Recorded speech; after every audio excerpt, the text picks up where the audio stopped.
So today was the day. Made it official. I officially have put in to close my booth. Will be officially shut down at the end of this month.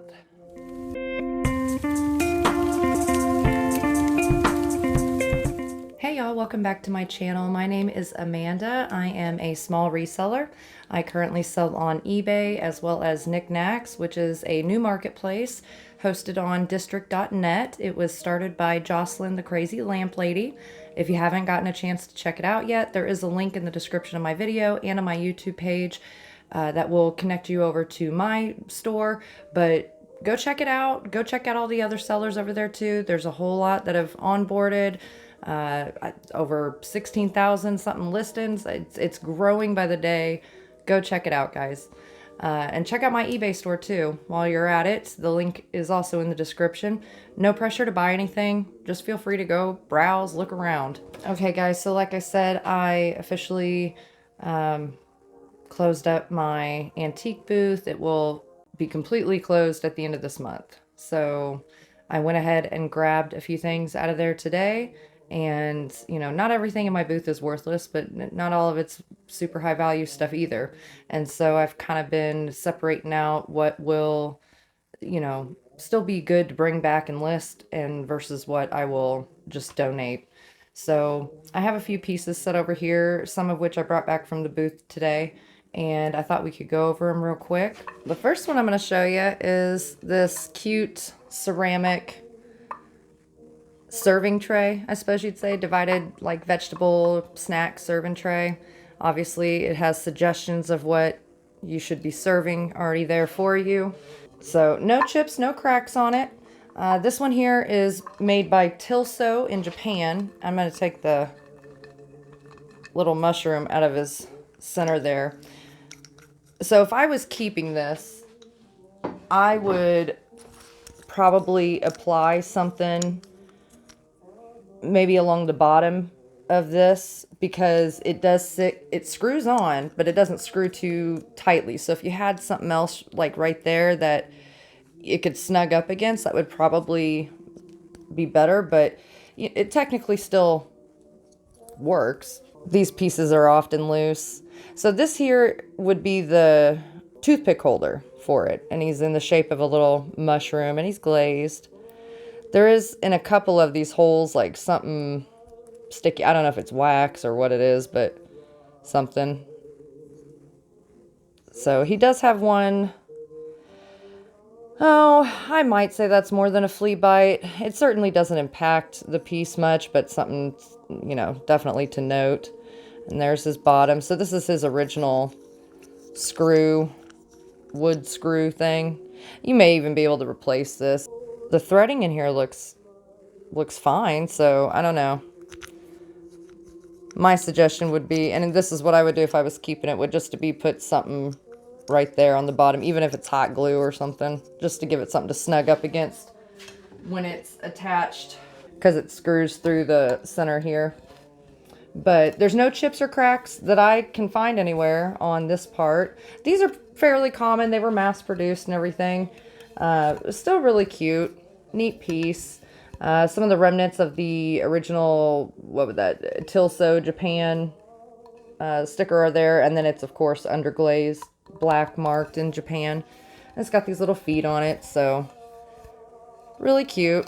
So this one was about 10.5-inch diameter, and it weighs about 1.5 pounds. So after shipping materials and all that to send it, you'd probably be looking around 2.5 to 3 pounds. And, you know, probably a 12 by 12 by 6 box, something to that effect.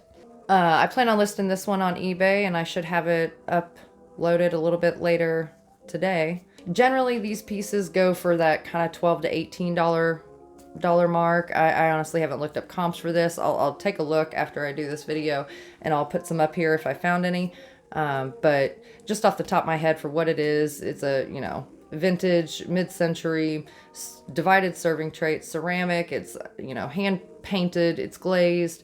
It's mushrooms. It's, you know, it's got that kind of kitschy appeal to it and stuff. So I would venture to say 12 to 18, maybe a little bit more, but 12 to 18 for sure. All right, so this next one here is, this is that trivet I mentioned in my previous video about, when I checked up on my antique booth. Anyways, I had this at my antique booth, and it of course did not sell. I had it for, I think, $12 or something there. And so, you know, plus the 15% off discount, not to mention it was 50% off over that weekend that I ran the sale. But this is just a cool, kind of heavy duty ceramic trivet. On the back, it says Arnell's is impressed on here, and copyright 1973. So just, you know, kind of a hobbyist sort of type piece, and neat though. I really, really, really like it. I really like the colors of it. It's honestly one I would keep, but if I kept everything I liked, I would have too much stuff. I plan on putting this in one of my whatnot sales. I'm thinking I'll do like clearing out my booth, you know, type sales. It'd probably be one or two sales when all's said and done. I think this would go well in there. There's no chips or cracks to it. I did note just some mild crazing, specifically you might be able to tell, like right in between here. So nothing terrible, but still worth noting. So yeah, that's it on this guy. I really, really liked him. I think he came extra in a lot, but I don't mind extras like this. Is it high dollar? No, of course not. I would expect this one maybe to do, probably I'd say the $12 to $18 again. It could do a little bit more just because mushrooms are really collectible, and this one is really well done. It's really well painted. The colors on it are gorgeous, and there's no damage to it outside of just a tiny bit of minor, you know, mild crazing. So I really, really like it. All right, so this thing here, I think everybody, even young folk, I think maybe are familiar with these things here. This one is, what the heck does that? Raccoon? I don't know. It's something. And still has the original keys and lock. Good condition. No, you know, deterioration or anything there. Still has a couple of these little individual dividers there. I don't remember if they originally came with all four or not. Regardless, he's still got a couple in there. He's in good condition. There's some minor, you know, kind of like scratching abrasions to the lid, but nothing terrible. The bottom of him is clean also. So this is how we did it back in the day. This is what most people would refer to as a Rolodex, which I think Rolodex is actually the brand of one. But so it's a card organizer, or business card organizer. It's great for recipe cards and all that kind of stuff. It's not the prettiest thing. I want to say I actually picked this up in a thrift store thinking I would use it myself, and of course never did. But, you know, it does have a little bit of age on it. But I just like that it still had the original keys and lock and everything. I just thought that was really cool. So I probably will do this in one of my whatnot sales. Why not? Either that or put it on eBay. I'll decide on that. And it's lightweight. Probably fit in a shoebox size postal box, I would think. But just cool. This one here is just a vintage stoneware jug. It says Grandpa's Own Special Formula on it. Root beer, St. Joseph, Missouri. So I assume this would have had root beer in it. It has a cork. I'm not positive it's the original cork. It looks like it's in pretty good condition, but I'm not positive the age on this either. It is stamped just USA on the bottom, which makes me, you know, think it's possibly, what, the 40s, 50s, 60s? I don't know. Somewhere in there. Vintage nonetheless, and cool. It's in really good condition. There's no chips, no cracks. I mean, as far as I can tell, the inside, you know, looks good. I don't see any damage or wear. I don't see any crazing on it. You know, still be usable, but a really, I don't know, fun decorative piece. So, I plan on, what do I plan on doing with this? I think I planned on putting this one on eBay maybe, unless you guys think it would go well on whatnot. Anything I ever show. If you think you'd rather have it in a live auction, let me know. I'm open. All right, this next one here is a vintage little Frankoma teapot. This glaze here is what they called prairie green. I don't remember the year this one was produced off the top of my head. I feel like it was in the 60s. It's red clay, and the white or tan, not really white, it's more cream or tan color clay, I believe is the older stuff. So the red clay, their facility had moved, and red clay came in, I think in the 50s or 60s, somewhere in there. And so, you know, those Frankoma pieces are a little bit newer. If I remember correctly, if I have this flip flopped or something, let me know in the comments. But I think that was how it went. But it's hard to see on here. It is impressed Frankoma with a J and a 6 down here. No chips, no cracks. Really good condition. Even the interior is really good. The only spot I noticed on him was this right here. There is now a chip on him. I had this up at the booth. I imagine somebody trying to put the lid back on, chipped it because it wasn't chipped when I took it up there, but those are the kind of things that happen in a booth, so it's unfortunate, but it doesn't detract from the piece. You don't see it when it's sitting on the pot. It's still very usable and everything, so I'll live with it, I suppose. Value-wise on those pieces, Frankoma pieces can be all over the map, in my opinion. But prairie green's a pretty common one. There are some valuable collectible pieces in the prairie green glaze and everything. So, you know, spend a little time maybe going through Frankoma solds and stuff, and even listed on eBay and or other sites too, and just kind of get an idea of what all's out there and everything. Collectors books and stuff like that are always a great resource also for it. But some of the pieces are far more rare to find in that glaze or other glazes also. But this one here is like a single serve teapot, a 12 ounce, I think, capacity. And I don't think they're terribly difficult to find. I want to say they maybe sit in that $20 to $30 range. Again, I haven't looked up comps on these or anything. I just got back home from going up there. So if I find some comps, I'll put them up here for you. But I want to say they're in that $20 to $30 range. It could be slightly less. It just, I don't know, depends. All right, so this one here is a whole piece. On the bottom, it says oven proof USA. I believe this one was from the 60s. This is their green agate with foam is how they referred to it. So it's a drip glaze is what it is. But per the collector's books, what they called this was foam up here. When I got this, though, somebody had actually used it as, like, I'm guessing a paintbrush holder. And so there was paint all over it on the inside and out. And I was able to successfully get it all removed. I think there's now ever so slightly a little chip right here, or flea bite, which again, it was sitting up at the booth, so it is what it is. But it's still, it could, you know, it could easily be used again as a pitcher, despite that little flea bite there. It's a heavy duty, hard piece, so it's, you know, it can take a little punch to it. It looks stable. I don't see any like fracturing or anything, cracking or anything in regards to that little chip, so, or flea bite, if you will. The inside of it, I got completely cleaned up and everything. It looks great. It looks really great. I've always loved this color on it too, but I'm typically more of a dark color person, I guess, maybe. I don't know, but I've always loved this glaze. Again, I haven't looked up any comps. I will put some up here.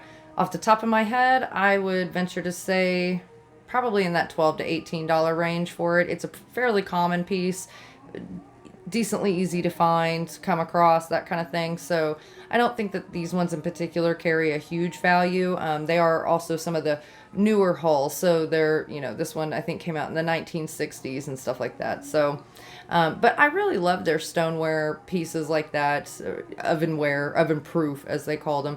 I really like them and everything. I like the look of them. They're heavy duty. You actually can cook with them and everything.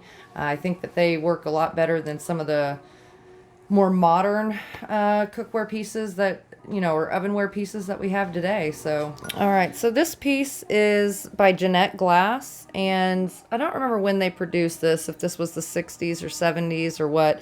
It's sort of an amberina. It's flashed on though. I don't know which way will be easier to show you. The flash is in pretty immaculate shape, where, I mean, so much so it's going to be difficult for me to even show you, but there is like a tiny little chip out of the flash there and on the other side. So I don't know if that's just where, from somebody picking it up, but I don't know how they picked it up in the same spot every time. I don't know. But it's otherwise in good shape. But yeah, this is their Windsor pattern. I want to say this was 6 or 7 inch diameter and 6 or so inches tall maybe. But it's kind of a diamond point optic one with this beaded edge top here. I don't think this one had a lid. I could be wrong, but I don't think it did. It's just a simple little pedestal compot. So I don't know. I like it. I think I had it up in the booth for $10 or $12 maybe. And nobody, with the 15% off, nobody wanted it. And I get it. You know, flash stuff isn't as... I don't prefer flash over actual colored glass. I'd rather have colored glass. But I like these kinds of dishes for holidays and things like that, where, you know, if they do get broken, not too big of a deal, but they also still look really cool and they are vintage. So, you know, I like them for that. Value-wise on that piece, I would still venture to say $12 to $18. It's again, pretty common piece. Although granted, finding it with the flash in such good condition isn't quite as common. But nonetheless, a common, not difficult piece to find. So I would say $12 to $18, give or take on it. This one here is a Murano-style apple. I don't know that it's Murano. The base of it is very nice, smooth and polished, sort of indented right here. It does have pretty nicely controlled Bullacante going on, but on that inside apple you can notice some bubbles as well, it looks like, and those do not look as controlled. So that's one thing that makes me think it's not Murano, or if it is, it's a Murano second. The other thing up here, there's no damage to this piece that I can find. It's in great condition.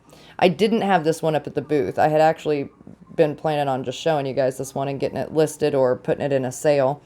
But I don't know if it'll show you very well, but you see kind of them like little stretch marks down there. I don't know why, but I feel like if it was Murano, they might have smoothed that out a little bit more. It's not sharp or anything, but I don't know. I could be wrong.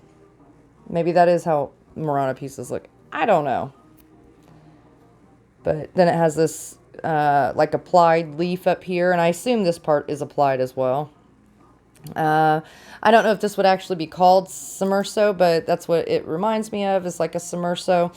It's a amber colored like apples, and it's cased in this clear glass. It's a good, I think, £1.50 is what it was. So it's a solid paperweight. It's got good weight to it. It sits evenly and everything. But Murano does make ones that look very much like this. I don't know that it is Murano. I'm comfortable calling it Murano-style art glass. I will put some comps up here for similar pieces. I don't know off the top of my head what it goes for. I would venture to say 20 to 30. I could be surprised. We'll all be surprised because I don't know what these comps are going to be either. I didn't look them up beforehand. I would guess maybe 20 to 30 on it. This last piece, I actually, yesterday, I think, listed it on eBay. And it is an antique. It says England, and then across the coat of arms here, it says no, it doesn't. It says BWM and C. And then it says Meissen. And Meissen is technically the pattern for this piece, but a lot of people refer to it as Blue Onion. And it's a flow blue style transfer print. And it's made by Brown, Westhead, and Moore. And I believe they were in business or in production from 1862 to 1904. I'm not entirely sure where this piece falls into that. I know they used this mark throughout that time, so I'm not sure when this exact one would have been made. But there's no chips or cracks on it. It's in really great condition. When I was looking at comps to list it on eBay, I couldn't find, but I think one for this, and I'll put it up here. But I did want to show you guys also some of the other earthenware pieces. That's what they produced, was like high quality earthenware, and a lot of it, you know, utilitarian, this sort of thing. But they did vases and, you know, other tabletop ware pieces and everything. I believe this has a whole like set that it goes with, plates and the whole thing. So a good piece to look out for. This has no crazing, no cracks, no chips, no nothing. Still usable today. I myself don't personally use gravy boats. We kind of just go straight from the pan to the plate sort of folk. But lots of you guys out there are far more elegant than I. And it's beautiful. I can still appreciate the heck out of it. And it's beautiful. So still usable. And it needs to go to someone who will give it the use it deserves. Really cool piece. And the fact that it's legitimately antique, you know, is just cool to me. So, all right, guys, I think that's it for this one. I just wanted to go through with you a few of the things that I brought back to the house. And I'll be going back up a couple times to bring back more. I'm trying to clear out, you know, and take as much as I can over to donate and everything. Just if it's not worth the hassle, I'm not going to bother with it. And that's a hard one for me to do, but I'm gonna do it because I like having lower dollar or lower value items, because I like having a good kind of little mix, you know. I like having the lower dollar ones for me, or lower value ones for me, are oftentimes some of the most fun ones, and typically they sell a little bit quicker because they're not high dollar, because it's something collectible that people are still, even in today's economy, still, it's a little bit easier to buy, to spend that small amount of money on, than it is a couple hundred or a few $100s on something. So I like having some of that more bread and butter type items in my store, but I also like to have those higher ticket ones sitting there also. But that is what they do, they sit for a while. But I don't know, I was thinking about it on my way back, and I was thinking, do I want to go through and list all of this? Some pieces of it I certainly will. Some of them are larger and, you know, probably not the best to sell on whatnot, but you know, there's quite a bit up there that I can. And so that's what I'm going to do. I'm going to do 1 or 2 sales of clearing out the booth. Anyways, guys, I really want to thank all of you guys, and anybody who has purchased anything from me that watches my videos. I want to thank you from the bottom of my heart. It means so much. And anybody who watches my videos and watches them to the end, I always say, you know, of course it's good for the channel and all that stuff, but it means a lot to me, and I greatly appreciate it, guys. I don't know if you buy anything from me, if you don't message me or anything on eBay. I don't know. So definitely message me if you want to, and let me know.